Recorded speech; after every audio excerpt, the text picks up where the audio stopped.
Hello friends, कैसे आप सब लोग and thanks for watching my channel. तो इस वीडियो में हम डिस्कस करेंगे निफ्टी माइक्रो कैप 250 इंडेक्स के बारे में। और जो डेटा है वो आपके सामने है और बहुत ही सिंपल लेकिन बहुत ही इंटरेस्टिंग प्राइस पैटर्न है। इससे आपको जो अभी मार्केट में माइक्रो कैप और ख़ासकर मिड कैप स्मॉल कैप में जिस तरीके का प्राइस मूव शुरू हुआ है उसे समझने में आपको मदद मिलेगा, क्योंकि पैटर्न है, ट्रेंड जो है एक तरीके का ही रहता है, प्राइस में डिफरेंस हो सकता है। तो ये इसका वीकली चार्ट है, हम इसके डेली चार्ट पे चलेंगे ताकि हमको एक अच्छा क्लियर पिक्चर मिले। तो ये देखिए आप, डेली प्राइस चार्ट है ये निफ्टी माइक्रो कैप 250 का। और यहाँ पे एक बहुत ही क्लियर ट्रेंड आपको नज़र आएगा। और जिस तरीके का यहाँ पे आप वेव्स बोल लीजिए, एलियट वेव्स या जो भी यहाँ पे पैटर्न फॉर्मेशन दिखाई देगा कि किस तरीके से आप देखिए 1 2 3। और ये शायद करेक्शन में चला गया है, इससे अच्छा मैं दूसरा कुछ इस्तेमाल कर लेता हूँ। यहाँ पे आप देख लीजिए ABCD, तो ये यहाँ पे यहाँ तक गया, उसके बाद फिर करेक्शन, अब ये एक लंबा स्ट्रेच लिया, अब ये करेक्टिव मोड में है। और इसके बाद जब करेक्शन ख़त्म होगा तो एक और मूव शुरू होगा। तो ट्रेंड हमें क्या इंडिकेट कर रहा है, और ये एक पोटेंशियल है। पोटेंशियल को देखेंगे, क्योंकि अगर आप नए अपसाइड की ओर इच्छुक है या कि नया अपसाइड कब होगा, वो तो तभी शुरू होगा जब निफ्टी 250 21,130 के ऊपर जाके सस्टेन करना शुरू करेगा। ठीक है, तभी ये शुरू होगा। और देखिए, क्योंकि ये नीचे जा रहा है तो इसका मतलब ये नहीं है कि सब कुछ ही नीचे जाएगा। अब सबका अपना अपना साइकिल होता है, सब अपने अपने हिसाब से आता है। कोई शेयर 10% गिरता है, कोई 50% गिरता है, कोई गिरता ही नहीं है, या इनफैक्ट कोई ऊपर जाता है।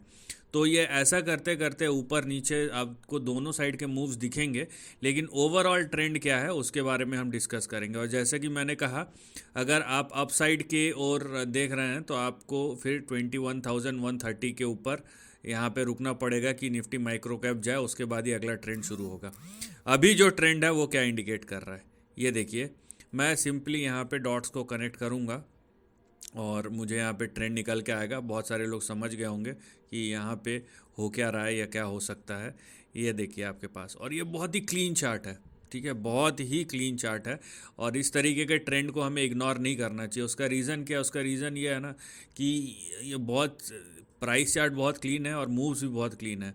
तो यहाँ पे देखिए कि जिस तरह का करेक्शन है, और हम इंडेक्स की करेक्शन की बात कर रहे हैं, तो यहाँ पे जो अगला बड़ा सपोर्ट बनेगा वो लगभग बन सकता है आपका 11,994, मतलब समझ लीजिए 12,000 से लेकर 12,700 के बीच में।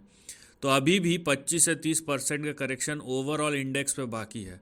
तो मतलब यहाँ पे एक बड़ा, आप बोल सकते हैं कि कुछ दिनों का नहीं लेकिन कुछ हफ्तों या महीनों का हॉल्ट लग गया है पूरे के पूरे मिड कैप स्मॉल कैप पे।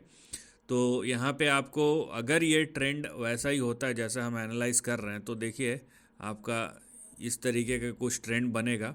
ठीक है, और एक बार करेक्शन ख़त्म हुआ तो इसके बाद भी जो मूव होगा वो भी बहुत बड़ा होगा, लेकिन फ़िलहाल उसकी बात बाद में, क्योंकि ये अभी करेक्टिव मोड में है। और ये जब करेक्शन ख़त्म होगा तभी अगला यहाँ पे बड़ा मूव शुरू होगा। तो फ़िलहाल ये नो डाउट ऑफिशियली एक करेक्शन में एंटर कर चुका है, क्योंकि अपने हाई से लगभग 13%।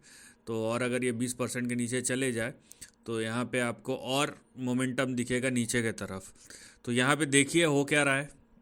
और अगर ये करेक्शन पूरा होता है, ठीक है, तो अभी यहाँ पे बहुत बहुत कुछ बाकी है। और यहाँ पे लगभग देखिए 30% ऑन एन एवरेज, 30% का करेक्शन इंडेक्स पे।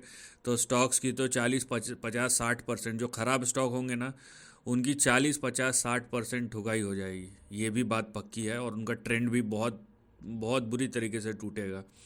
तो बेटर है कि इंडेक्स अगर कुछ आपको इंडिकेशन दे रहा है तो इंडेक्स को प्ले आउट होने दीजिए, उसके बाद ही आप अपना डिसीजन बनाइए। यहाँ पे दो चीज़ हो सकता है, ये क्योंकि यहाँ पे प्राइस करेक्शन दिखाई दे रहा है और जनरली ये हाई बीटा इंडेक्स होता है, इसलिए प्राइस करेक्शन को ज़्यादा हम इम्पोर्टेंस देंगे।